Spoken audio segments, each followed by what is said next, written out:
Welcome back, everyone, to the Fly Culture Podcast with me, your host, Pete Tigers. I hope you're well, and I hope you're getting out fishing.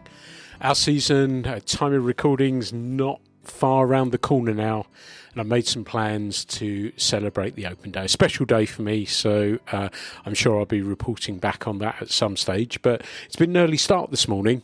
I've made the trip from Devlin up to Bristol Airport and then flown up to Glasgow. And I'm standing in front of Glasgow Angling Centre and I'm attending their open day. I'm going to have a wander around. I'm going to talk to some people, see what they're making of the show. Let's find out about some new products as well from people. So I plan to have a wander around and talk with people about that and just catch up with folks and see how they're doing. So I hope you're going to enjoy this one. As ever, no planning, no retakes. It's just exactly as the conversation flows and the direction it goes in. Hope you enjoy this one. So the first person I bumped into is the maestro, Steve Peterson from Fly Fish Europe. Steve, great to see you as always. And it looks to me like you've got something rather tasty in your hands right now. I have indeed, Pete. Yeah, good morning, by the way. Nice to see you. Yes, sort of new for Spring 26. Well, actually came out just before Christmas in the States from Scott Fly Rods. It's the new GT series of rods. I think there's something very, very special. In fact, I'm going to say probably one of the most exciting rods I've ever cast. The G series from Scott has been around for about 40 years or more, and they're sort of known worldwide as the Scott Presentation Series, or you could call them a dry fly rod with a classic deep smooth bend. This is the latest incarnation, the latest generation, called the GT. The T just stands for technology, so they've added a bit. And what they've really done to this rod, it has got that lovely smooth deep progressive bend in it, but it's also got a really lovely, crisp, modern feel to it. It's a very surprising rod. And I know I'm kind of contradicting myself there. How can it be all of these things? But I'll be honest, when I cast it, it is. It's absolutely stunning. The rod itself is beautifully done, sort of handcrafted from start to finish in Colorado. Beautiful reel seat. Great cork, as you would expect from Scott. Everything's handwritten. Cosmetically, it's really classically understated, like all the Scott rods. Best componentry, snake brand guides, and a lovely sort of anti-tangle, sort of angled stripping guide, which is lovely. But it's really when you cast these rods, they will cushion a 7x tippet. But yet what surprised me, and I know this is perhaps the style of rod that you're looking at, sort of short to medium range for most of the work, say we're dry fly fishing. But what surprised me with this will turn over at just your leader, it will turn over at short range, turn over at medium range. But when I got it to sort of medium range and the head of the fly line out, when I put a little hole into it, just something magic happened, and it just kept going and kept going. Before I knew it, I had a huge line out with lovely tight loops, which is not what you really expect from a rod like this. One of the secrets to the rod's sort of action and smoothness has got to be the ferrules, the spigots. There's not many rods with these days. It's got new technology involved. They're sort of treating each little ferrule as a mini blank, so it's really bending and really adding to the rod's action. And I know I'm sort of going on about this a lot, but I would really advise anybody, if you can, come along, if you can get to Glasgow or anywhere, and try this rod out and try it for yourself, because it is exceptional. If you like to dry fly fish, not just a river rod as well. I know a few guys that are fishing the Irish lakes that have already purchased these for certain techniques they're doing with the dries and nymphs and things. So I think it's a really, really exciting rod, and I haven't caught a fish on it yet, I have to say, but I cannot wait, and it won't be very long before I do. So yeah, it's a great rod. Got to try it. I sort of know the G2 pretty well, and that rod, this series of rods has been made for a really long time, and this is, I think, only the third or fourth incarnation of it as well. So that tells us the faith Scott has in this brand and this style of rod. And like you say, it comes to life as a dry fly rod, but has other uses too. But like you say, deeper bending, protects tippets, fast recovery, I would guess, on this one. I'm hoping I get to have a go at it at some stage. But and that sort of is, they're putting their money where their mouth is, isn't it? Not changing it every couple of years. They've stuck with that style. Yeah, that is a very good point, Pete. And I've been the Scott rep now for the UK for nearly 15 years, and that's something different with Scott. A Scott rod range, they're lasting 7 or 8 years. I think that's pretty much unheard of. I'm sure there's some example somewhere, but in general, unheard of these days. Ranges are changed every couple of years, quite often, or every year. The Scott range, and it's all part of this sort of the hand-built feel and what Scott's all about. A range from Scott lasts a very long time. They stand the test of time, and I'm sure this one will be no different. Yeah. Well, many congratulations with it, and have a great show, my friend. Thank you, Pete. Not only is there fly fishing stuff here, I've just bumped into the magnificent Henry Gilby. And we were just been talking off mic a couple of seconds ago, and I was reminding him of a trip we made to the Bahamas many, many years ago. And we were in a weird and wonderful island that didn't have any infrastructure. We had to survive eating conch for breakfast, lunch and dinner, and got a little bit hard work. And we went through a spell where Henry's brother Julian caught a great big snapper, and we went in someplace and somehow managed to swap it for hamburgers. And I don't think a hamburger has ever tasted so good, has it? We were a lot younger and a lot wiser. Yeah, that was cool. I didn't realise that, because when you hear about the Bahamas, you hear about Nassau, don't you? I didn't know in the Bahamas you could get so, like in the boonies. I mean, I think we were closer to Cuba than to Nassau. Yeah, that was cool. That was wild. That was really cool, really cool.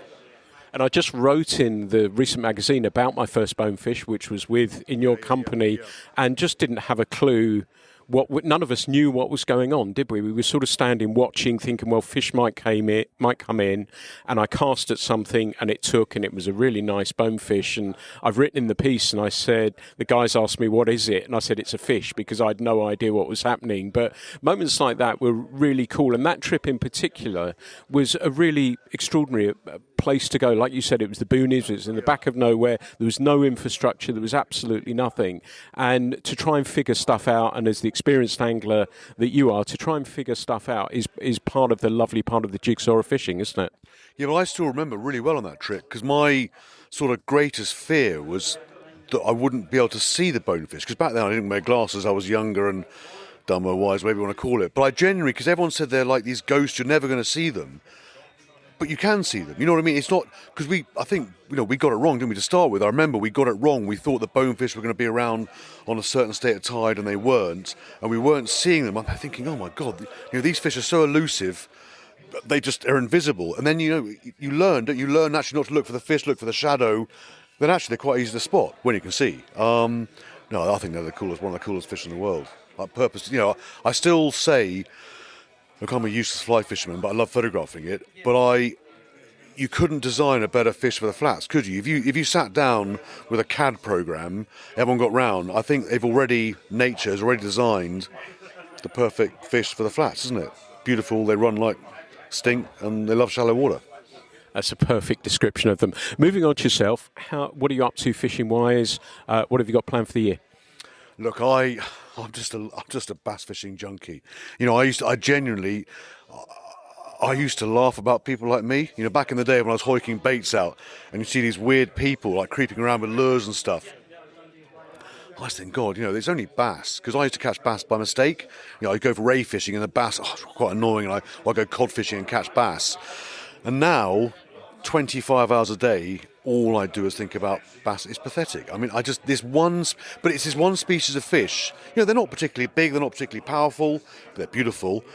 But I had no idea, I guess like a lot of the saltwater fish, like tarpon you can catch so many different. I had no idea that bass could be caught in so many different places. I was just talking to a lad now, explaining how, I'm going further and further and further up estuaries, and I can still go further and find fish, and it gets quieter. I'm trying to be all ninja-like, which I'm quite a big lad, so, ninja fishing isn't that easy. I'm like hiding in the trees like some sort of warrior.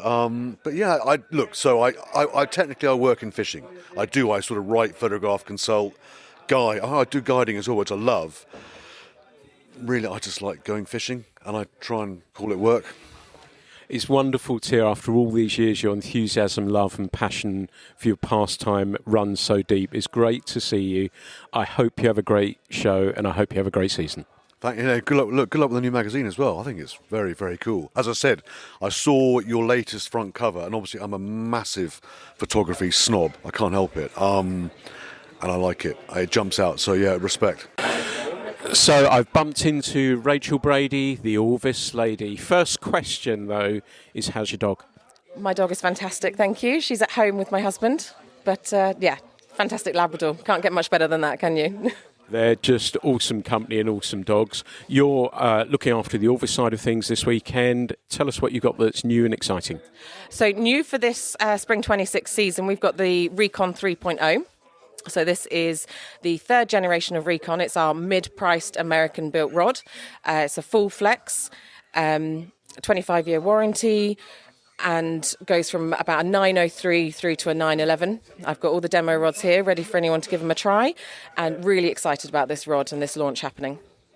And the show is early on the Saturday morning at the moment. We good and busy yesterday, and hopefully more of the same today. Absolutely. Yesterday was great to see everyone coming in. This is always a great weekend. It's a great show to be part of. The guys are fantastic here. All the customers want to stop and have a bit of crack, show you some photos, talk to you about their fishing stories, and it's a home away from home when you come up. Have a great show. Thank you very much, Pete. Cheers. Just dawned on me, there's a huge Devon contingent here. I've just been talking, as you know, with Henry Gilby, and then I bumped into the legend that is Simon Kidd as well, who's manning, as ever, the Snowbee stand. And you cover some miles, mate, don't you? I do cover some miles, Pete, yeah, in my car, which is, it's certainly done a lot now, yeah. And how's the show been for you? You're showing off some of the new stuff. I know you touched on it in the BFFI podcast we did, but what's your favourite piece of new Snowbee kit that you've got with you this weekend? I guess I've got two favourites, to be honest with you. One is the thermal jackets, which are graphene lined. They're fantastic. I wear mine every single day, Pete. It's in the car, as you say, do lots and lots of mileage, but in and out the car all the time, it's a favourite piece of kit for me. And, of course, the waders as well. So we brought out the new Spectre waders this year, which are exceptional. So good value. Reliable. They've got a new fit on them as well, which means you can get them on and off without having to stand on the feet and stuff like that. So, yeah, it's been a good season, and I can't wait for the rest of it to come along. Yeah, fantastic. And tell me, when you're driving up here, is it music? Is it podcast? What's the sort of thing you're doing to keep yourself amused? I'll be honest with you. I sat in a traffic queue. You're not amused, Pete. It's taken me forever getting up and down the M6 especially lately has been a nightmare. So yeah, it's definitely music. Yeah, and of course on top of that, cricket. I've been enjoying the cricket until this week and watching Jacob Bethel and stuff like that, or listening to them on the radio. Obviously, has been fantastic. But yeah, a disappointing semi-final in some respects, but also a fantastic effort by everybody. And I'm looking forward to the final tomorrow. Fantastic. Well, there's that to look forward to. So you can give us a song. What's your one song that gets you through? I'm picturing that bit of the M6 that's an absolute bloody nightmare. Well, most of it actually is. But what's the song that gets you through that? It's not so much a song, it's Ed Sheeran at the end of the day. That's what I listened to. And I went to see him the other day in Exeter Cathedral. I don't know if you saw that, but it was really, really good. Yeah, it was brilliant. Well, not him, but a tribute band. It was fantastic, yeah. I'm a big fan.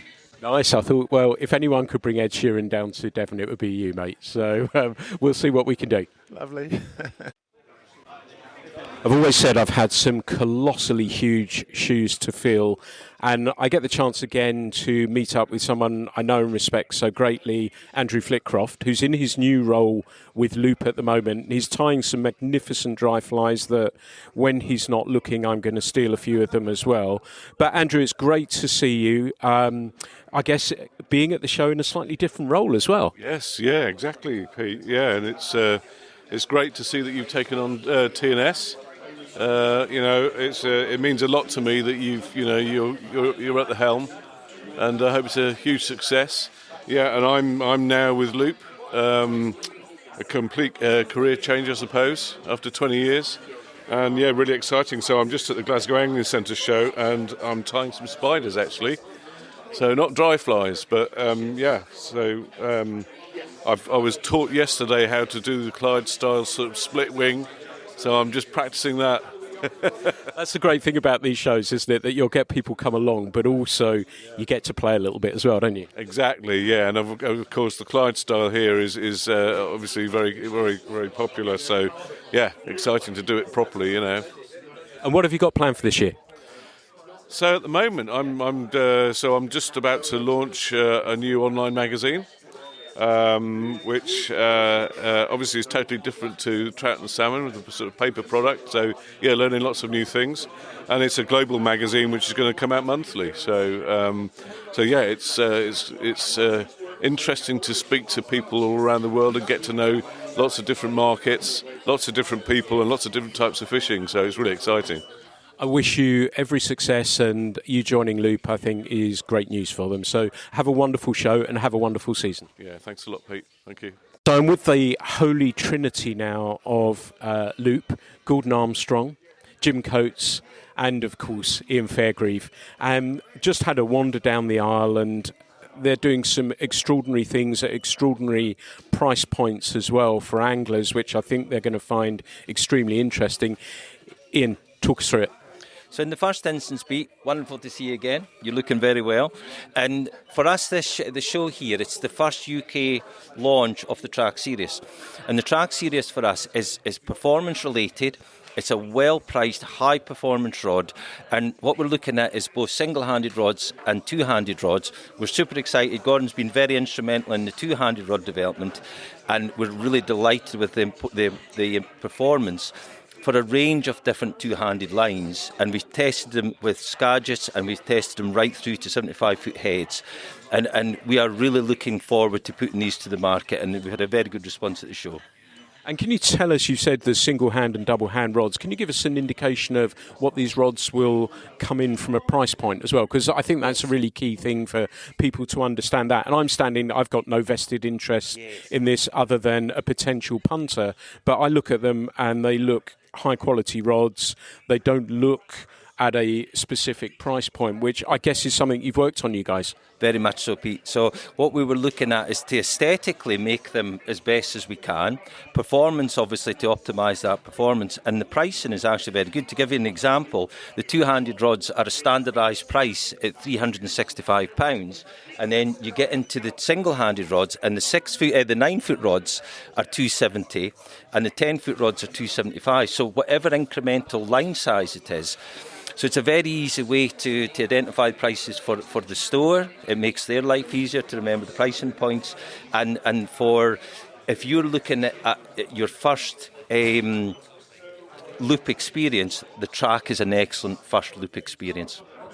And you're really pleased with how it's turned out. There's obviously been a hell of a load of testing on it. It's gone out to people. I know, you're probably one of the finest casters out there, you guys as well. So you're happy with how it's performed, and you're extremely proud, judging by speaking with you right now, with putting your name to these rods. And like I say, the price point, it's a strange world we live in right now, and having a rod that you can have access to from a premium brand that it looks a premium rod as well. You must be extremely proud of. Well, the one thing that it has most certainly been through the development cycle has been an excellent team effort.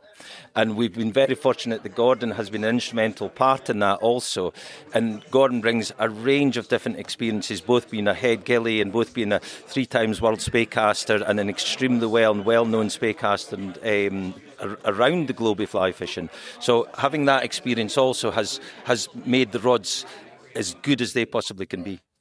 And Gordon, have you found that these rods have, even when you're starting to throw those much longer lines out there, have you found they've had the backbone to do that? Yeah, and that is the beauty of them. They're very diverse rods with regards to line choice, and you can go from a Skagit line and the rod performs very well, but when you go into that longer spey line environment, it really comes to the backbone of the rod, and you can feel that particularly with the Track rod. We've gone for a slightly narrower top hand cork section, and you can really feel the rod bending deep, which is a nice aspect of the Track rods.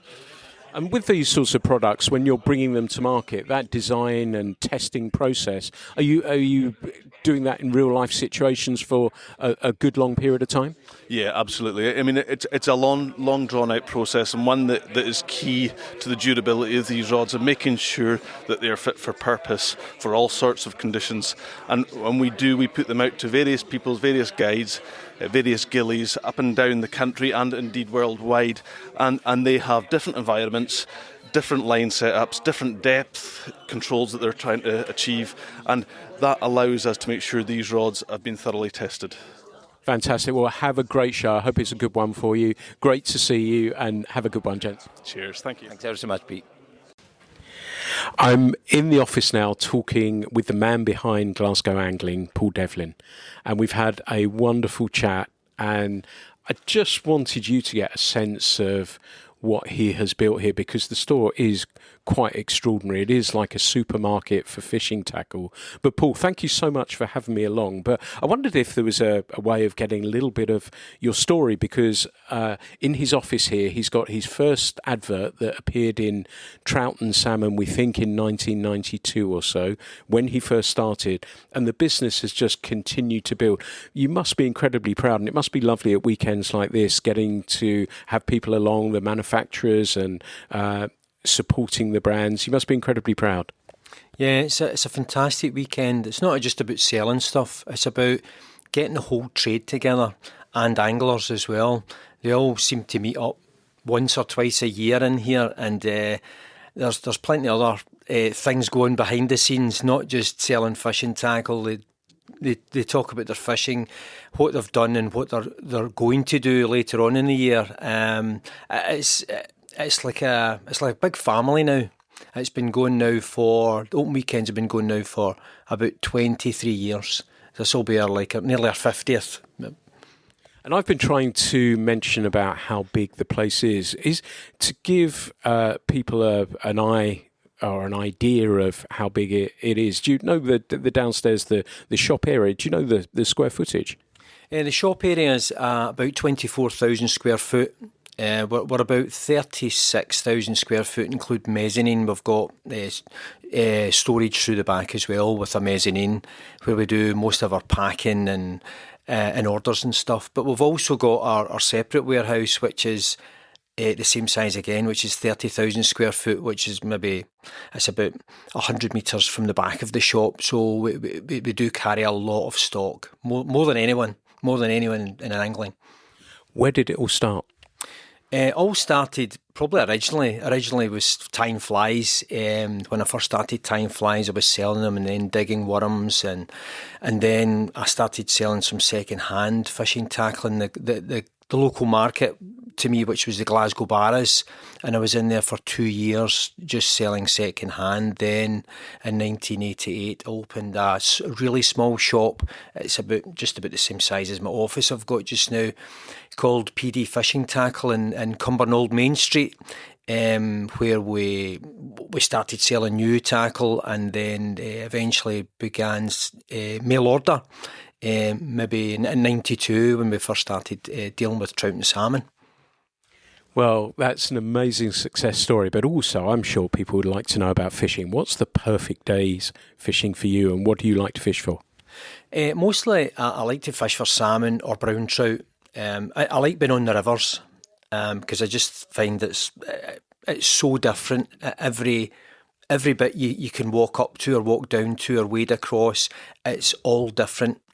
And it can be quite technical at times as well. You know, you're trying to fool the fish, especially brown trout fishing, dry fly, or even nymphing in small rivers. It's very challenging, and that's what I like. Well, many congratulations, and I hope the show looks as though it's really busy with lots of people here. I hope it's another successful one for you. Thank you very much, Pete. A pleasure.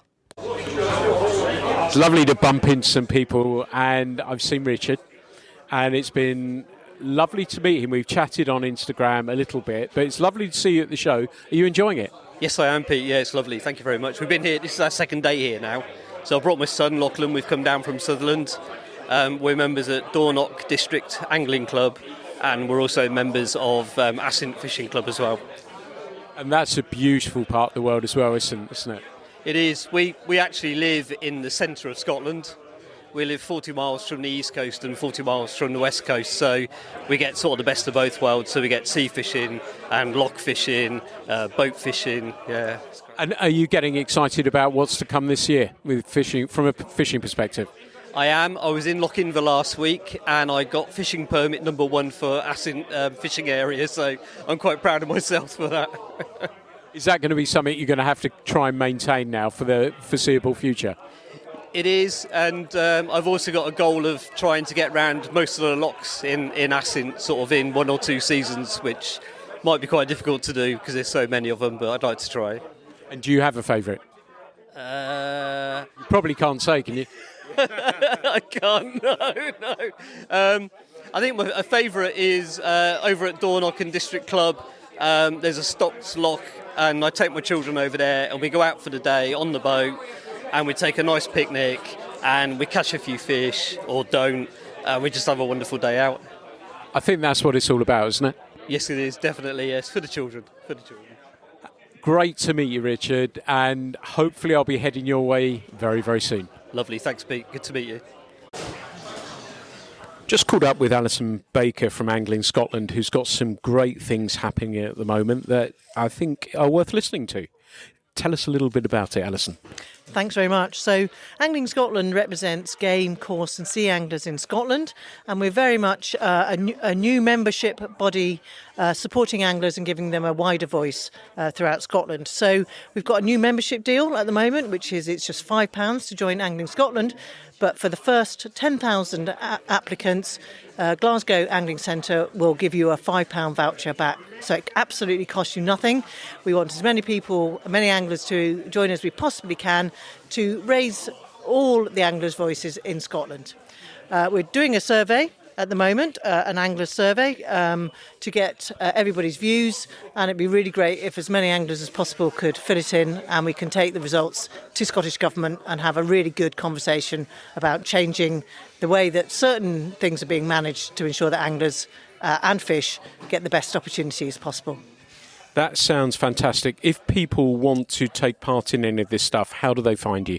So you can find us at our website, www.anglingscotland.org.uk, or our Facebook page and other social media. Fantastic. Many congratulations, and I hope it goes really, really well, and look forward to hearing about the survey. Thanks very much. About a year ago, actually it was April time, that I conducted a beautiful interview, and we got a beautiful photograph of me doing the interview with Simon Gawesworth. Sadly, for some technical reason, the interview didn't come out, which I'm very, very sad about. But I'm thrilled to be standing next to Simon today, who's back in Scotland. We've been talking a little bit about fishing and the streams of Devlin as well. But how are you doing, Simon? I'm great, mate. It's so good that we can do this again. It was such a hoot when you told me last year about this beautiful photo you sent me, and then this thing is that's nothing existent. Sorry, mate. Yeah, so that was good. But so good, glad we can do it again, and good to see you up here after making the drive from this morning. I thankfully didn't. I flew. So I got up about 3:30 and then headed up here and got a plane up, and then I'm leaving again. So I'm only up for the day today, but I know you're here for the whole weekend. Are you demoing? No, I'm just here today, actually. The boys at Guide just said, come on over and talk about these new, the new salmon lines, the MDC salmon lines, because there are a lot of questions about that. So I just came here to help out, and it's 45 minutes, so it's easy. But I could be fishing today instead. I'm kind of wishing I was looking at the weather out there.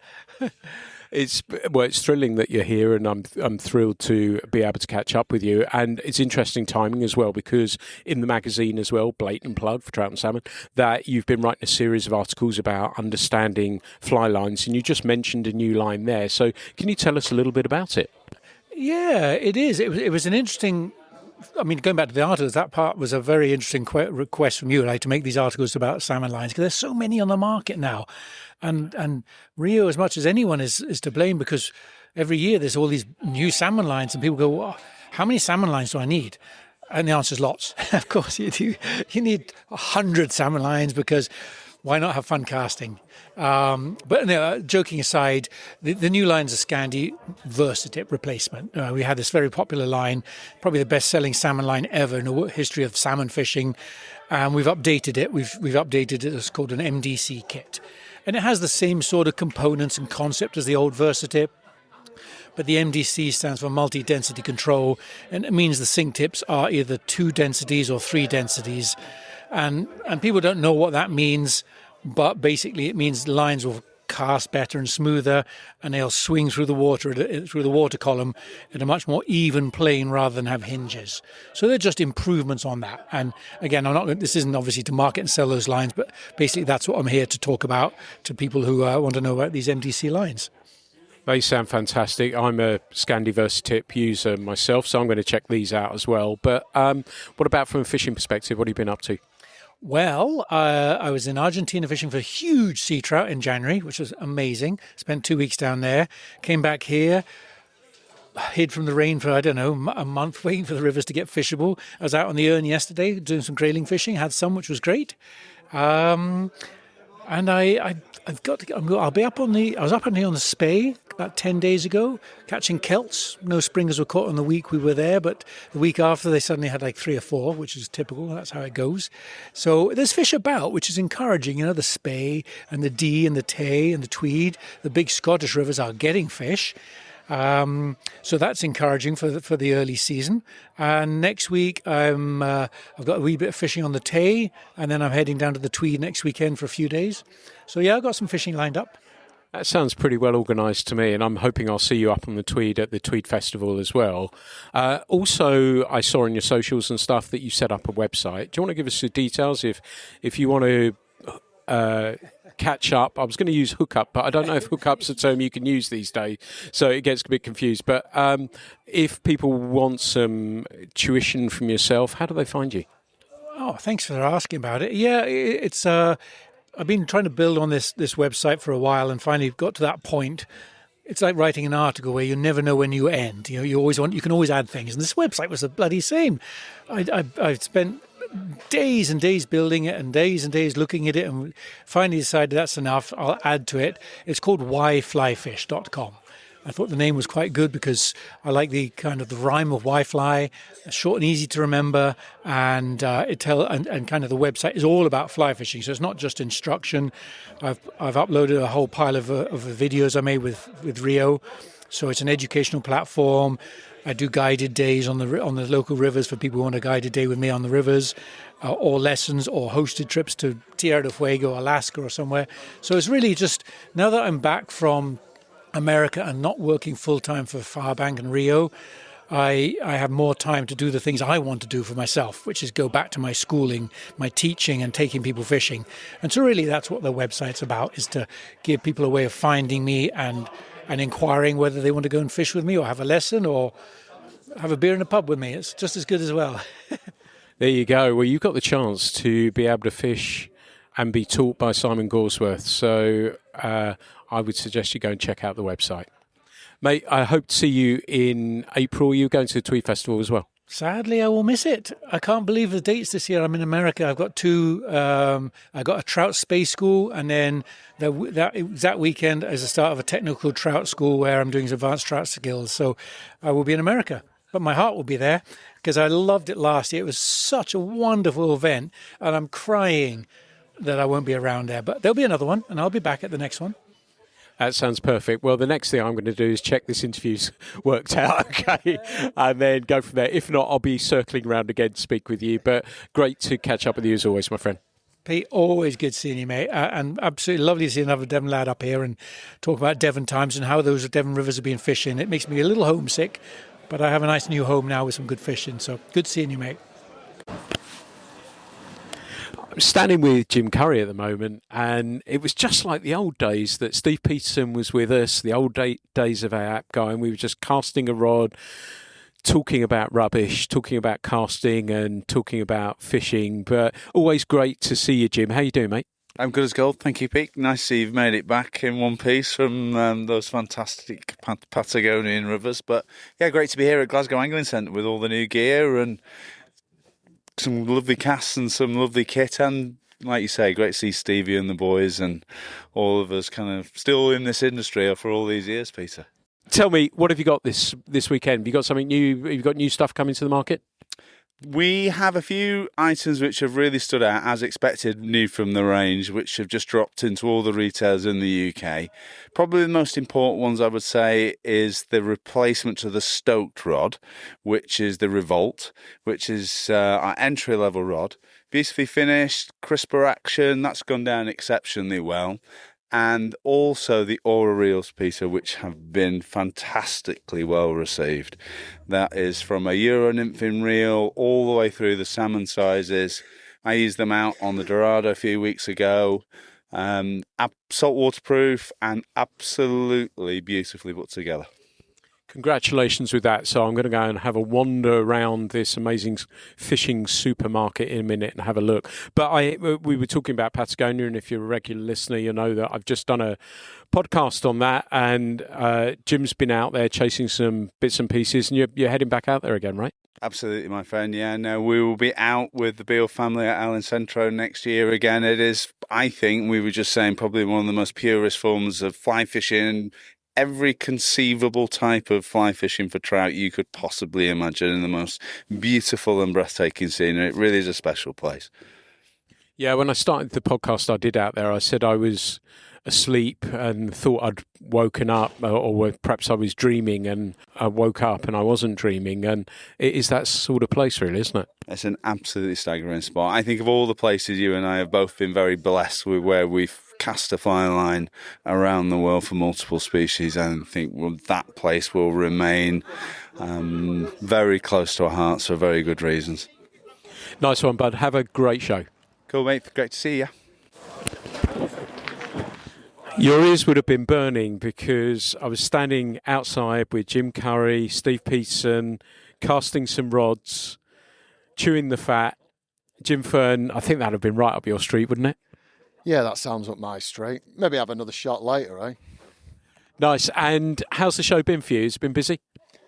Yeah, yesterday was not bad for a Friday, to be fair. A bit more people than normal, and today, as you can see, it's really busy, isn't it? Queues at the tills, and yeah, I feel like I've been talking about Rio fly lines a lot today anyway.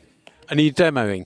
Well, yeah, we've all got a bit of a slot. I think I was at 11 o'clock. So yeah, I've done that anyway. And do you enjoy doing those sorts of things? And because you do so many of them, does it mean that you like to mix things up as well for the crowd and for yourself too?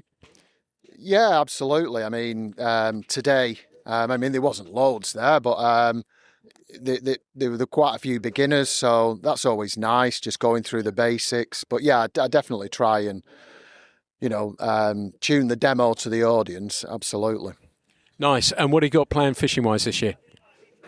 Yeah, usual, really. It's I'm supposed to be on the Tweed next week. I'm on the Tweed quite a few times, actually, through the season. On the Spey as well in July. Home as well. I'll be fishing a lot on my local rivers, the Ribble, the Loon, and the Eden as well.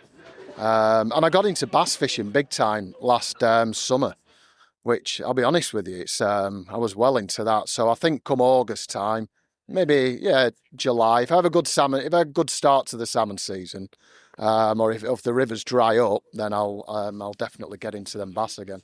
Nice one. And I found myself standing on your stand with Simon and Martin, and then with yourself. It's a bit like the old days for me as well. That's kind of nice. It is. It's nice, isn't it, to see people that you might not have seen for a while, and especially seeing a lot of the AAP guy lads as well, right? Yeah, absolutely. And yeah, the AAP guy thing. I mean, I don't know if it's a digression, but when I see people like Jim Curry and Steve Peterson and yourself and Will Shaw yesterday and Stevie Reid, and I always think that there's more of an affinity with them type of guys. Would you agree with that? 100%. I guess that's where I was coming from, that, at shows and stuff like that. And, I remember the one you and I did in Bristol, and we spent probably nearly 2 hours casting the Sage Igniter and the Method, both 9 foot 6 weights, finding out the idiosyncrasies of those, throwing a few lines, that sort of stuff. And that's part of it. And that's what I was coming on to. Very often with these sorts of shows, we see the professional side of it, but there's also the background, isn't there? That, after, just when people have just left, we go and cast a line, and then, of course, we'll have a drink and have a chat about the world. And that's a fun part of it as well, isn't it? What you mean, like the nightlife afterwards and things? Oh, absolutely, yeah. It's for sure. It is. It's more than just the fishing and the casting and all the rest of it, isn't it? It's but yeah, looking forward to tonight. As sure as night follows day, we'll be having a few drinks. Just make sure you behave, bud. I'll try. Just had a really nice conversation with Mick Reed and his friends about fishing, talking about the River Don. They listened to the podcast, and shout out to you, Mick. It was lovely to meet you, and looks as though I'm just watching them load their bags into the car, so I guess they've had a pretty good day. So that's it. I'm about to head back to the airport and make my way back to Devon again. It's been a really fun day. It's been lovely. I really enjoy catching up with people and talking with them and just wandering around looking at stuff, and it's a amazing place to have a look round, and I've really enjoyed it. It's been really good fun. So thank you to everyone who came up and spoke to me as well about the magazine and stuff. I really greatly appreciate that, and I'm so pleased you're enjoying it too. As ever, there's going to be plenty more episodes coming very, very soon. As always, I just try and mix this content up for you so that it doesn't follow a particular pattern or formula. So I hope you're enjoying what I'm doing with these, and there'll be some more very, very soon. Thanks so much for listening. Thanks for listening to the Fly Culture podcast, brought to you in association with the Voice of Game Angling, Trout and Salmon, where Pete is the editor.